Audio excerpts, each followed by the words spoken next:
دیګا چې د اډیاله جیل مخې ته کوم احتجاج کېدلی و که نه، نو په دې کې د عمران خان چې کومې خوریانې وې ټولې هغه راغلې وې او ټولې په ژړا شولې.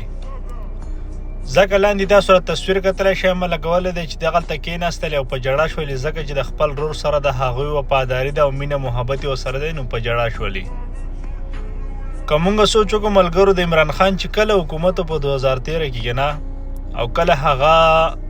الیکشن ته ودرېدو، نو د لارې هغه چې به چا پخولو هغه هم راغی وي زه د عمران خان کارکون یم او مطلب سیټ واخیستو او ځان یې کامیاب کړلو.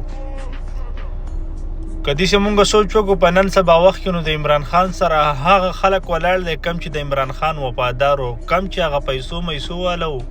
او کم چې هغه غدار خلک و. که نن اوس پرې ته ځو ویمې چې هغه ښه په حکومت کې شته، ښه یم پیګانې مینېګان دي، خو د چېرته د اډیاله جیل مخې ته به چېرته په غلطۍ کې هم نه یې ورغلي. ولې چې دا د پیسو خلک دی، او کم خلک چې د پیسو خلک یې که نه، نو هغه همیشه دپاره غلا کوي او د خپل لیډر چېرته هم خیال نه ساتي. مین مطلب او مقصد مې دا دی چې نن به د عمران خان خوریانې دومره نه خفه کېدې،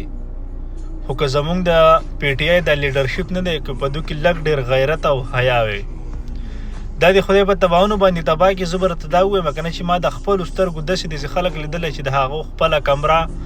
یو ځای او نور خپل خر نه و. کله چې د عمران خان د حکومت نه کامیاب شو که نه،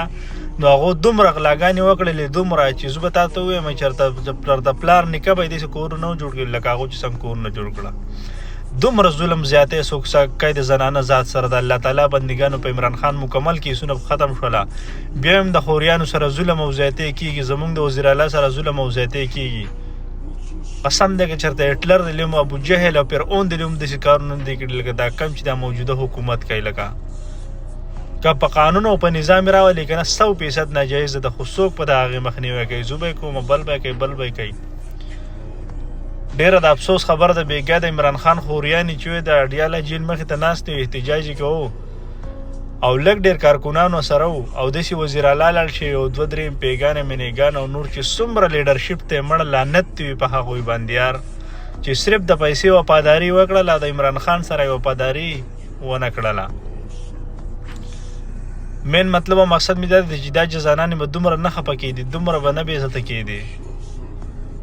چې لکه د خپل ورور دپاره یو سړی دومره خفه شي که نه چې هغه په ژړا شي او په هغه ځای باندې